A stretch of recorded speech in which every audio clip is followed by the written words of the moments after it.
만약 누군가 여러분한테 현충원에 가서 검은 옷 입고 고개 푹 숙인 채 눈물 흘리는 게 사실은 그곳에 잠든 분들을 제일 힘들게 하는 행동이다. 이렇게 말한다면 어떠실 것 같나요? 와, 시작부터 우리의 그 문화적 통념을 완전히 뒤집는 도발적인 질문이네요. 그쵸. 수십 년 동안 우리는 추모라고 하면 침묵, 엄숙함, 또 막 왠지 모를 무거운 부채감, 이런 거랑 동일시해 왔잖아요. 네, 늘 그래왔죠. 그런데 오늘 우리가 이 심층 탐구에서 깊이 파헤쳐 볼 2026년의 한 흥미로운 강연 자료는 전혀 다른 이야기를 합니다. 과거의 영령들을 예우하는 궁극적인 방법이 사실은 묘지에서 소풍을 즐기면서 기쁨을 막 뿜어내는 거다라고 주장을 하거든요. 진짜 발칙하면서도 매력적인 주장이죠. 네, 맞습니다. 이 자료가 제시하는 프레임워크가 단순히 추모 행사 순서를 좀 바꾸자 이런 가벼운 제안이 아닙니다. 인간의 감정이나 희생이라는 역사적 유산, 그리고 우주의 에너지가 어떻게 상호작용하는지에 대한 아주 거대하고 독특한 세계관을 담고 있어요. 아, 우주의 에너지까지요? 그래서 이번 심층 탐구의 미션은 바로 이 강연이 제시하는 완전히 새로운 렌즈로 현충일을 다시 들여다보는 겁니다. 솔직히 말해서 우리가 달력 넘기다가 6월 6일 빨간 글씨 보면 요즘 세대들은 꽤 복잡한 감정을 느끼거든요. 그렇죠. 좀 애매하죠. 네. 그러니까 크리스마스처럼 마냥 들뜨기엔 눈치가 보이고 그렇다고 나라를 위한 거대한 희생이라는 개념이 당장 내 피부에 와닿지도 않고요. 맞아요. 공감하기 쉽지 않죠. 그러다 보니까 결국 마음 한구석에 짐만 살짝 얹은 채로 그냥 하루 쉬는 날로 붕 떠버리는 경우가 많잖아요. 우리는 도대체 왜 이렇게 추모라는 행위 자체의 피로감이랑 거리감을 느끼게 된 걸까요? 그 강연 자료에서는 그 원인을 아주 명확하게 진단하고 있습니다. 우리가 과거의 희생을 대하는, 그러니까 바른 법칙을 제대로 배우지 못했기 때문이라는 거죠. 발음 법칙이요? 네, 생각해 보세요. 우리는 수십 년 동안 매년 같은 시간에 사이렌 울리면 묵념하고 아주 슬픈 어조로 추모사 읽고 그렇게 해왔잖아요. 네, 학교 다닐 때부터 항상 그랬죠. 하지만 자료의 화자는 질문을 던집니다. 그렇게 의식을 치른다고 해서 과연 그 슬픔의 에너지가 돌아가신 분들한테 어떤 실질적인 도움을 주었는가 하고 말이죠. 아, 그저 형태만 남은 의례가 매년 반복되다 보니까 살아있는 사람들한테는 의미도 모르는 의무감만 켜켜이 쌓이게 됐다는 분석입니다. 와, 그 부분이 진짜 뼈를 때려더라고요. 특히 자료에 나오는 아주 직설적인 표현이 있었잖아요. 제사상에 핫도그 한 개 바치거나 슬픈 굴줄 읽어준다고 해서 돌아가신 분들에게 보람이 생기지 않는다. 맞아요. 아주 강력한 표현이었죠. 사실 우리는 뭐라도 바치고 눈물 흘려주는 게 최고의 예우라고 철석같이 믿어왔거든요. 보통 그렇게 생각하죠. 그런데 이 강연에서는 아예 선을 그어버립니다. 슬퍼하는 대신에 남은 우리가 과거의 희생 에너지를 바탕으로 세상을 널리 이롭게 하고 또 아주 즐겁게 살아야만 그게 진정한 보람으로 완성된다고 하잖아요. 정확합니다. 바로 그 보람이라는 단어가 이 강연을 관통하는 가장 핵심적인 키워드예요. 자료는 희생을 일종의 거대한 에너지 투자로 바라보거든요. 아, 투자요? 경제적인 개념처럼 들리네요. 네, 일종의 그런 메커니즘이죠. 과거의 영령들은 자신들에게 소중한 생명을 에너지로 변환해서 이 땅에, 그러니까 미래에 투자한 셈입니다. 아, 생명을 자본으로 투자했다. 그렇죠. 그렇다면 그 투자에 대한 최고의 수익, 즉 보람은 뭘까요? 후손들이 그 에너지를 자양분 삼아서 질적으로 아주 훌륭한 삶을 영위하는 겁니다. 아하, 배당금 같은 거군요. 네, 만약 후손들이 매일 무덤가에 가서 과거의 아픔에만 매몰돼서 막 슬퍼하기만 한다면 그건 과거의 희생이 미래를 피워내지 못하고 그 자리에 그냥 고여버렸다는 뜻이 되는 거니까요. 와, 청취자 여러분, 이거 우리가 쉽게 공감할 수 있는 일상적인 상황으로 한번 상상해 보면 좋을 것 같아요. 부모님이 자식 뒷바라지 하려고 평생을 희생하셨어요. 아주 좋은 비유네요. 그런데 자식이 나중에 훌륭하게 자라난 뒤에도 매일 부모님 영정사진 앞에 가서 아유, 나 때문에 고생만 하셨다 이러면서 맨날 울기만 한다면 어떨까요? 하늘에 계신 부모님이 그거 보고 아, 내가 희생한 보람이 있네 하고 기뻐하실까요? 절대 아니죠. 오히려 가슴이 무너지실 겁니다. 그렇죠. 부모님의 진정한 보람은 자식이 그 희생을 발판 삼아서 세상에서 제일 당당하고 행복하고 즐겁고 자기 삶을 막 꽃피우는 모습 볼 때 완성되는 거잖아요. 맞습니다. 국가를 위한 희생도 이 메커니즘이랑 완벽하게 똑같다는 게 바로 저리의 통찰인 거죠. 네, 방금 말씀하신 비유가 완벽합니다. 강연의 논리 구조에 따르면 희생은 끝이 아닙니다. 순환의 아주 중요한 시작점이죠. 순환의 시작점이다. 네, 과거의 죽음이 형제의 생명을 키워내고 또 현재 생명이 뿜어내는 그 밝은 에너지가 다시 과거의 영혼들에게 보람이라는 형태로 피드백을 주는 그런 아주 역동적인 순환 시스템인 거예요. 자, 심리적이고 철학적인 차원에서는 이 연결고리가 진짜 완벽하게 이해가 됩니다. 근데요, 여기서 우리는 이 자료가 가진 가장 논쟁적이면서도 흥미로운 지점으로 넘어가 봐야 해요. 아, 양자 에너지 말씀이시죠? 네, 맞습니다. 강연은 우리의 즐거움이 단순히 막 상징적인 보람을 주는 데서 끝나는 게 아니라 물리적이고 영적인 차원에서 실제로 망자한테 닿는다고 주장을 하거든요. 그리고 그 매개체로 양자 에너지라는 개념을 딱 끌고 옵니다. 네, 아주 파격적인 접근이죠. 근데 잠깐, 여기서 한번 멈춰서 비판적으로 짚어볼게요. 인간이 즐거워할 때 뿜어대는 양자 에너지로 죽은 자의 영혼을 구원한다? 솔직히 이거 처음 듣는 분들한테는 물리학 용어랑 신비주의를 막 억지로 섞어놓은 유사과학처럼 들릴 위험이 꽤 다분하거든요? 네, 충분히 그렇게 느끼실 수 있습니다. 대체 무슨 근거로 이 두 영역을 연결하고 있는 건가요? 그런 의구심은 정말 당연하고 또 반드시 필요한 과정입니다. 이 자료만의 고유한 논리를 이해하려면요, 강연자가 동양의 오래된 철학인 천부경의 개념을 현대적 언어로 어떻게 재해석했는지 들여다봐야 해요. 천부경이요? 네, 천부경의 세계관에 따르면 인간은 단순히 고깃덩어리가 아닙니다. 우주의 에너지가 아주 고도로 압축된 존재죠.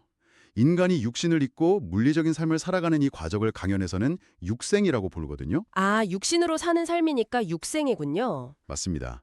그리고 이 육생의 과정에서 우리가 막 깊이 생각하고 감정을 느끼고 또 어떤 깨달음을 얻을 때 발생하는 그 파동 에너지가 있잖아요. 그걸 강연에서는 현대적인 맥락에 맞춰서 양자 에너지로 치환해서 설명하고 있는 겁니다. 자료를 보니까 중첩이라는 단어가 등장하던데, 물리학에서 중첩은 여러 상태가 동시에 존재하는 걸 의미하잖아요. 여기서는 어떻게 쓰인 건가요? 여기서 말하는 중첩은 강력한 얽힘 상태에 더 가깝습니다. 그러니까 인간의 물리적 육신과 그 사람이 만들어내는 비물질적인 감정이나 사유의 에너지가 결국 분리되어 있지 않다는 뜻이에요. 아, 찰떡같이 붙어 있다는 거네요. 그렇죠. 내 안에서 발생한 기쁨과 지혜의 파동은 단순하게 내 뇌 안에서 일어나는 화학작용으로 끝나는 게 아닙니다. 나의 존재 자체와 아주 강하게 중첩되어서 우주라는 거대한 장으로 퍼져나가는 파동이 되는 거죠. 우주로 퍼져나간다. 네. 강연자는 어지간한 충격으로는 이 중첩된 에너지가 육신이랑 분리되지 않는다고 강조합니다. 아하, 그러니까 이 양자 에너지가 일종의 거대한 무선 네트워크망 같은 역할을 한다는 거군요. 제가 한번 비유를 다시 들어볼게요. 자료에 보면 사람마다 뿜어내는 에너지의 급수가 있다고 나오잖아요. 질량의 차이라고 할까? 네, 탁한 에너지와 맑은 에너지가 있죠. 그러니까 우울하고 슬프고 막 탁한 에너지는 신호가 너무 얕해서 공유기 앞, 그러니까 내 방 안도 못 벗어나는 불량 와이파이인 셈인 거죠. 네, 아주 재밌는 표현이네요. 불량 와이파이. 반면에 우리가 삶의 진정한 의미를 깨닫고 뿜어내는 아주 맑고 질이 높은 그 즐거운 양자 에너지는 시공간 제약도 없이 우주 끝까지 닿는 초강력 글로벌 와이파이망이 되는 거고요. 그래서 과거 영령들의 주파수에 아주 정확하게 딱 접속이 된다. 이런 뜻 아닐까요? 와, 그 와이파이 비유가 이야기에는 정말 훌륭한 시작점이긴 합니다. 근데 강연이 주장하는 물리학적 은유를 조금 더 정확히 표현하자면 와이파이보다는 양자 얽힘에 더 가깝다고 볼 수 있어요. 아, 양자 얽힘이요? 와이파이랑 뭐가 다른 건가요? 와이파이는 아무래도 거리가 멀어지면 신호가 점점 약해지잖아요. 끊기기도 하고요. 그렇죠. 방 문 닫으면 안 터지죠. 하지만 양자역학에서 얽혀있는 두 입자는 아무리 우주 반대편에 멀리 떨어져 있어도 하나의 상태가 딱 변하면 다른 하나의 상태도 즉각적으로 변하거든요. 아, 시공간을 무시하고요? 맞습니다. 강연은 우리의 현재 생명 에너지가 과거 영령들의 희생 에너지와 강하게 얽혀 있다고 보는 겁니다. 따라서 우리가 아주 최고급의 즐거운 에너지를 생성하는 그 순간 시공간을 초월해서 즉각적으로 그 영혼들에게 확산되는 거죠. 와, 즉각적으로요? 네, 그렇게 확산되어서 그들의 영적 상태를 해방시키는 아주 물리적이고 파동적인 힘으로 작용한다는 게 이 자료의 핵심 논리입니다. 와, 얽힘이라니. 이렇게 들으니까 이 강연의 스케일이 진짜 어마어마하게 크게 느껴지네요. 내가 오늘 하루 막 즐겁게 웃고 긍정적으로 세상에 기여하는 게 단순히 나 혼자 기분 좋은 쾌락으로 끝나는 게 아니었군요. 전혀 아니죠. 그게 시공간을 끓고 나랑 얽혀있는 그 과거의 영혼들한테 구원의 에너지를 쫙 쏘아보내는 거대한 공덕의 행위가 되는 거잖아요. 맞습니다. 엄청난 공덕이죠. 특히 자료에서 이 문장이 기억에 남아요. 대한민국에서 일당백으로 일으키는 즐거운 양자 에너지는 인류 전체에 좋은 에너지로 확산된다? 이거 정말 수십 년 동안 6월만 되면 우리가 막 습관적으로 느끼던 그 무거운 죄책감이 완전히 산산조각 나는 기분이에요. 바로 그것이 이 강연이 아주 치밀하게 의도한 패러다임의 전환입니다. 슬픔이라는 정체된 에너지에서 완전히 벗어나서 기쁨과 성장이라는 폭발적이고 확장하는 에너지로 보온의 개념 자체를 재설정해버린 거죠. 자, 그럼 이제 강연의 핵심 원리는 꽤 명확해졌습니다. 우리의 맑고 즐거운 양자 에너지가 시공간을 넘어서 영령들에게 보람을 안겨준다는 거잖아요. 네, 그렇습니다. 그렇다면 여기서 아주 현실적이면서도 좀 날카로운 질문이 하나 생깁니다. 어떤 질문이죠? 만약 내 기쁨이 양자 얽힘처럼 시공간을 초월해서 즉각적으로 딱 전달이 된다면 굳이 물리적인 장소, 그러니까 현충원이나 묘지를 직접 발품 팔아 찾아갈 필요가 있을까요? 아, 장소의 문제군요. 네, 그냥 우리 집 거실 소파에 편안하게 앉아서 세상에서 제일 즐겁게 웃기만 해도 그 에너지가 가 닿아야 정상 아닐까요? 논리적으로 아주 예리한 지적입니다. 진짜 그렇게 생각할 수 있죠. 하지만 강연 자료는 특정한 장소를 방문하는 실천적 행위의 중요성을 엄청 구체적으로 명시하고 있어요. 구체적인 지침이 있나요? 네, 강연자가 6월 1일부터 6일 사이에 순례 동선을 아예 제한하거든요. 부산의 유엔묘지를 시작으로 해서 서울 동작동 현충원, 대전 현충원, 그리고 천안의 이순신 사당 등을 딱 거론합니다.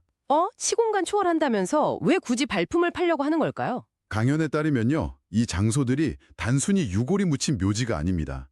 희생된 모든 영혼들을 대표해서 모셔둔 일종의 거대한 에너지 노드, 그러니까 메인 서버 같은 역할을 하기 때문이라는 거죠. 아하, 그러니까 각각의 영혼을 일일이 찾아다니는 게 아니라 메인 서버에 접속하러 간다는 뜻이군요. 정확합니다. 현충원에 잠든 대표자들한테 우리가 가진 그 최상급의 맑은 에너지를 직접 전달하면 그게 그곳을 거점으로 해서 전체 영령들의 네트워크로 쫙 퍼져나간다는 논리네요. 와, 흥미롭습니다. 네, 효율적인 에너지망이죠. 근데요, 방문할 때 명심해야 할 아주 무서운 경고가 하나 자료에 있었어요. 내가 우울하거나 탁한 기운을 가지고 있을 때는 절대 그곳에 가면 안 된다는 대목이요. 네, 아주 중요한 부분입니다. 자료에서는 이걸 유유상종의 법칙으로 설명하면서 동토라는 개념을 꺼내거든요. 동토요? 얼어붙은 땅이라는 뜻인가요? 글자 그대로는 그런데 여기서는 나쁜 에너지나 탁하게 뭉친 기운을 의미합니다. 무덤이나 추모 공간 같은 데는 오랜 세월 동안 수많은 사람들이 찾아와서 쏟아놓고 간 슬픔, 한, 미련 같은 탁한 기운들이 막 뭉쳐있을 수 있잖아요. 아, 무거운 감정들이 고여 있을 수 있죠. 그렇죠. 만약 방문하는 사람의 에너지 주파수 자체가 우울하고 탁하게 뚝 떨어져 있다면 어떻게 될까요? 그 공간의 탁한 기운들이랑 주파수가 딱 맞아떨어지는 겁니다. 아, 불량 와이파이끼리 연결되는 거군요. 네, 그렇게 유효상종으로 무거운 에너지가 들러붙게 되고 결과적으로 현실의 삶에서 고생하게 된다는 매우 구체적이고 역학적인 경고인 거죠. 잠깐만요. 이것도 우리가 알던 상식 체계랑은 완전히 반대잖아요. 보통 사람들은 마음이 헛헛하고 막 슬플 때 누군가한테 위로받고 싶어서 묘지나 성지 같은 데 찾아가서 펑펑 우는 경우가 많거든요. 드라마나 영화에서도 그런 장면 많이 나오죠. 맞아요. 그런데 이 강연의 프레임워크에 따르면 슬플 때 현충원에 가는 건 오염된 폐수에 내 몸을 푹 담그는 거랑 똑같다는 거네요. 그렇게 볼 수 있죠. 그렇다면 도대체 어떤 상태로 어떻게 방문하라는 겁니까? 여기서 이 강연의 가장 파격적이고 하이라이트라고 할 수 있는 지침이 등장하잖아요. 네, 강연의 표현을 토시 하나 안 틀리고 그대로 빌리자면 이렇습니다. 공원처럼 찾아가라. 공원처럼요? 막 피크닉 가듯이요? 네, 그렇습니다. 방문자는 반드시 기운이 맑고 열려있는 상태여야 해요. 돗자리를 챙기고 김밥을 싸들고 가서 묘역 앞을 마치 햇살 아주 좋은 공원처럼 즐기라고 조언을 하죠. 와, 돗자리에 김밥이요? 네, 가족이나 사회 어른들이 거기 모여서 지식과 철학도 나누고 밝고 즐거운 에너지를 한껏 뿜어내면서 서로 교류하라는 겁니다. 묘지 한가운데서 돗자리를 펴고 김밥을 먹으면서 뭐 웃고 떠든다니. 사실 이건 정말 전통적인 엄숙주의 관점에서는 당장 쫓겨날 만한 일 아닙니까? 막 예의가 없다고 주변에서 손가락질 받을 텐데요. 처음엔 다들 그렇게 생각하겠죠. 미쳤다고 할 수도 있고요. 그렇죠. 하지만 우리가 지금까지 한 단계씩 밟아온 이 강연의 논리, 그러니까 희생에 대한 진정한 보람, 천부경의 육생, 중첩된 양자 에너지의 얽힘과 확산, 이 모든 퍼즐 조각을 딱 맞춰놓고 보니까요. 네, 어떤가요? 소풍 가듯이 현충원에 가는 행위야말로 진짜 소름 돋게 완벽한 논리적 귀결이 되네요. 슬픔에 찌꺼기 남기는 대신에 살아있는 생명이 뿜어낼 수 있는 가장 맑고 강력한 기쁨의 주파수를 그 메인 노드에 직접 딱 배달하고 오는 셈이니까요. 아주 정확하고 완벽한 통찰입니다. 바로 이 지점에서 강연은 우리한테 인류의 의뢰, 그러니까 리추얼이 앞으로 미래에 어떻게 진화해야 하는가에 대한 거대한 질문을 던지는 겁니다. 의뢰의 진화요? 네, 과거의 방식이 틀렸다, 잘못됐다 이런 게 아니에요. 인류의 의식 수준 자체가 크게 성장하면서 과거의 그 무거운 주파수가 더 이상 지금의 우리랑 맞지 않게 되었다고 보는 게 더 적절할 겁니다. 아, 업데이트가 필요한 시점이군요. 그렇죠. 강연자는 돌아가신 분들이 이제는 형식적인 축문을 읽거나 눈물 똑똑 흘리는 위령제를 하나도 좋아하지 않는다고 단언하거든요. 과거의 영령들이 진정 원했던 건 뭘까요? 아까 말했던 그 보람이겠죠? 네, 후손들이 슬픔의 굴레에서 벗어나서 아주 자유롭고 풍부하게 세상을 이롭게 하면서 사는 모습입니다. 따라서 오늘날 우리가 일상에서 막 뿜어내는 즐거움과 공덕의 행동, 그 자체가 가장 진화한 형태의 위령제이자 최고로 기념비적인 추모가 된다는 게 바로 이 자료가 도달한 최종 결론입니다. 와, 정말 깊네요. 청취자 여러분도 한 번쯤 우리가 가진 기존의 관습에 대해서 비판적으로 꼭 질문해 보셨으면 좋겠어요. 수십 년간 매년 6월마다 우리가 무의식적으로 고수해온 그 엄숙함과 슬픔이 진정으로 망자의 해방을 위한 거였는지, 아니면 그냥 살아남은 우리가 예의를 다했다는 약간 그런 면죄부를 얻기 위한 보여주기식 의식에 불과했는지 말입니다. 스스로에게 던져볼 만한 아주 무거운 질문이죠. 오늘 이 심층 탐구의 여정을 통해서 우리는 현충일이라는 그 달력의 붉은 글씨를 전혀 새로운 렌즈로 싹 다 해체하고 다시 재조립해 보았습니다. 그건 단순한 휴일도 아니었고 무거운 부채감을 느끼며 우울해야 하는 날도 아니었어요. 네, 완전한 패러다임 시프트였죠. 살아 숨쉬는 우리들이 만들어내는 아주 즐거운 양자 에너지가 과거의 그 숭고한 투자에 대해서 두둑한 이자를 쳐서 갚아주는 정말 경이롭고 우주적인 교신의 날이었습니다. 이 강연이 제시하는 이 거대한 세계관을 내 삶에 받아들일지 말지는 온전히 청취자 각자의 몫입니다. 하지만 적어도 죽은 자와 산 자를 무거운 슬픔으로 묶어두는 대신에 기쁨과 성장이라는 밝은 에너지로 연결하려는 이 철학적인 시도만큼은 우리한테 엄청나게 깊은 울림을 주거든요. 네, 정말 그렇습니다. 삶의 긍정적인 기쁨이 시공간을 초월하는 최고의 보온이 될 수 있다는 시각? 이거는 우리가 매일매일 일상을 대하는 태도마저 완전히 바꾸어 놓을 잠재력을 가지고 있어요. 맞습니다. 그래서 이 탐구를 서서히 마무리하면서 지금 이 방송을 듣고 계신 여러분께 제가 직접 말씀드리고 싶습니다.